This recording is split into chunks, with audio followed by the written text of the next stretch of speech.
We just got an order from a judge.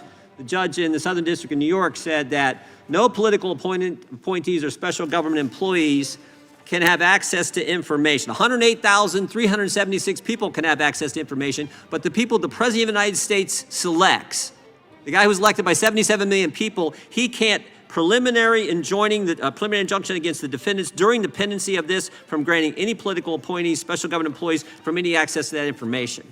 I don't know about you, Mr. Schellenberg, I find that kind of troubling. 108,000 people can do it, at least one of them, Christmas Eve. We got a federal government employees working hard on Christmas Eve, probably remotely working, going after Mr. Taibbi, but the President of the United States can't have people go in and look and see if we can save some money for the taxpayers. He can't do that according to this judge. Gentleman yields back. Mr. Taibbi, do you have any idea how many people work at the United States Department of Treasury? Oh, I don't. I'm sorry. 108,376. And part of the Department of Treasury, of course, is the Internal Revenue Service. Is that right?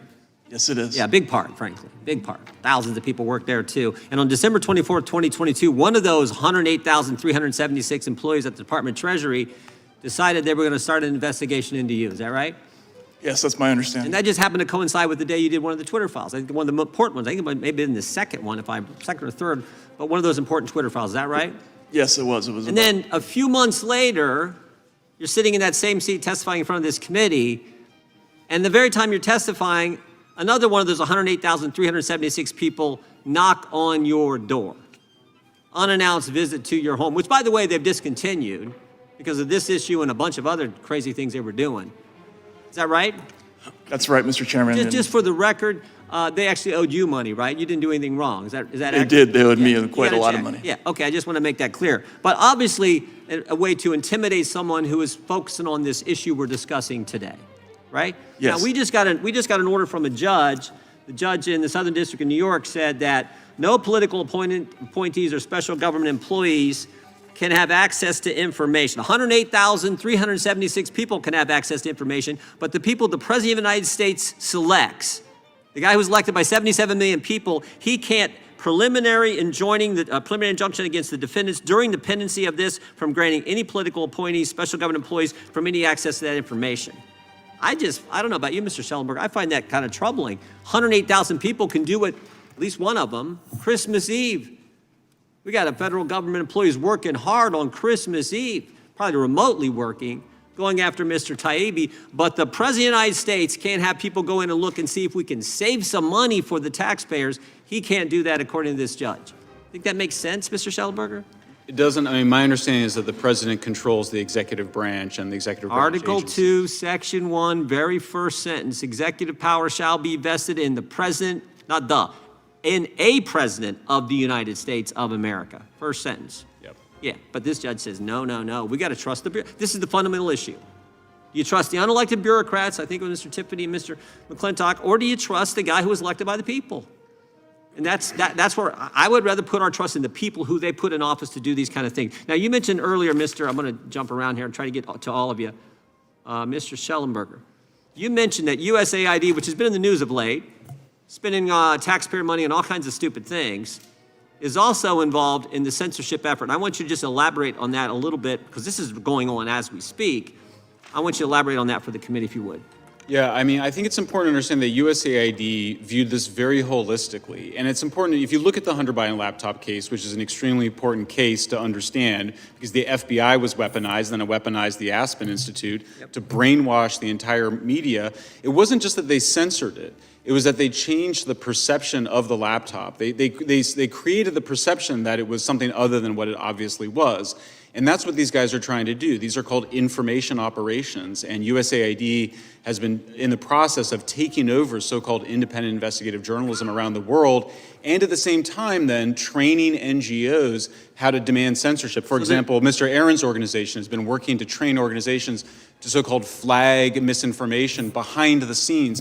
By the way, it's one thing to criticize somebody publicly, which we should all be engaged in. Yeah. But this thing where you're skulking around, we do that all the and time. Secretly, yeah, that's what open democracy is. This thing of going out and like secretly flagging information behind the scenes and demanding censorship, that is such a That's completely an abomination. That is not what I just our want to be clear. democracy is about. You're saying USAID, your investigation is now engaged in this pre-bunking kind of concept Yes. and process that they did with the laptop story in the fall of 2020. And it's the exact same approach as well, where often what they're doing, for example, with USAID, OCCRP, is that they're leaking intelligence from the intelligence Yeah, scary. agencies and not like WikiLeaks, where they just dumped it, I think, probably too much without the proper redactions, but they're strategically leaking it and then manipulating places like The Guardian and the New York Times to publish certain stories and control the whole investigative news process. And we saw this from Yoel Roth's testimony.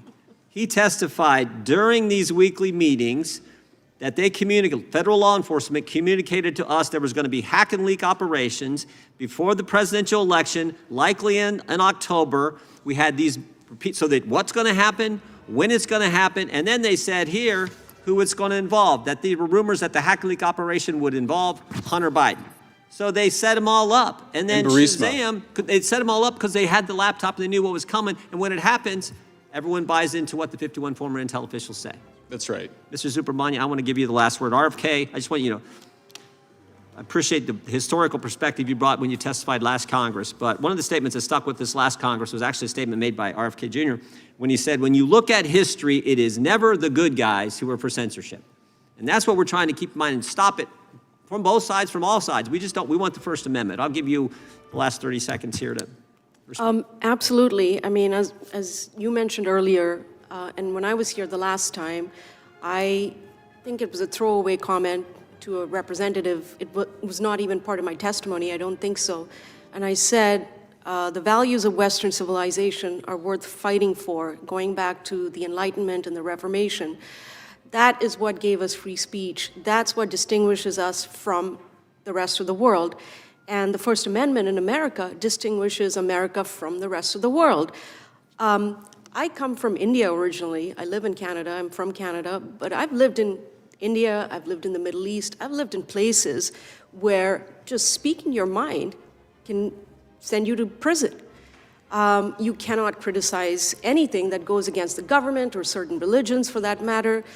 And when I came to the West, it was, refreshing to finally be able to express myself. And unfortunately, what I left behind has come to me in Canada, has followed me to Canada. And I'm seeing that happening in the United States. And it's very worrying because it's happened so quickly, and I don't know where this is going to lead us to. Yeah, if we can't settle our disputes with debate, the alternative is frightening, and we never want to get there. So I appreciate all of you. I appreciate from both sides. I mean, we want to embrace the First Amendment. Unfortunately, I have to run, Mr. Raskin and I have to run to the House Administration Committee to talk about the budget for this committee. And if you need, I should have said this at the outset, if any of you need a break, or we'll take it, but just let us know, just communicate with one of our staffers and we'll give you a break. If not, we're going to keep going. And I think it is the gentleman from California is recognized for 5 minutes. For the last 3 years, Donald Trump campaigned on lowering your costs. Do they feel? Mr. Taibbi, is censoring false speech okay? Sorry, Mr. Chairman, no. The government has no role. I was Not supposed to censor false speech, not supposed to censor wrong speech, not supposed to censor stupid speech. I mean, Congress is guilty of doing stupid speech probably every day. You're not supposed to do that because we have a First Amendment, and the answer to stupid and false and wrong speech is more speech. That's the First Amendment in and of. I mean, that's it. Is that accurate? Yes, it is. But it was particularly troubling in the last administration that they censored so much speech that wasn't false. And that would have been bad. That would have been wrong. That's a violation of the First Amendment. But they censored so much, and you've referenced it multiple times, whether it was Dr. Bhattacharya, or Mr. Berenson, a journalist for the New York Times, things they said about COVID that actually turned out to be true, and that was censored. Right, that was censored, but the most dangerous misinformation of all is almost always comes from the government under the previous administration, and possibly even this one, who knows, but the Biden administration was consistently wrong in its COVID messaging. I think they were wrong about everything. Yeah. They told us that it didn't come from the lab. Sure looks like it did. And number of government agencies that they, I think, got all the smartest bureaucrats in the world say it came from the lab. think including the FBI, for goodness sake, something we've had a lot of problem with. They said it wasn't our tax dollars used at the lab. Yes, it was. They said it wasn't gain-of-function research done at the lab. Yes, it was. They said the vaccinated couldn't get it. Yes, they could. They said the vaccinated couldn't transmit it. Yes, they could. They said masks work. No, they didn't. And then they said the 6 feet social distancing was based on science. And Dr. Fauci said in a deposition, I was there, and he said they kind of made it up. It wasn't based on science. So I think that they were 0 for 8. But that's exactly the stuff. If you disagree with any of those 8 positions, that's what they attacked. So it was even worse. It wasn't like false speech, which is bad enough. It was actually accurate stuff. And you have to take my word for it. Mr. Zuckerberg wrote the committee a letter and said it was those kind of things relative to COVID that the Biden administration, day after day, pressured them to censor. That's scary. And here's the thing we've forgotten. I don't think this has come up. I don't think it's come up in the hearing yet. We've been at this, 3.5 hours. That administration actually tried to set up a commission to police speech. It was called the Disinformation Governance Board, as if a bunch of other bureaucrats could further tell us, no, you can't say that. They were going to do it.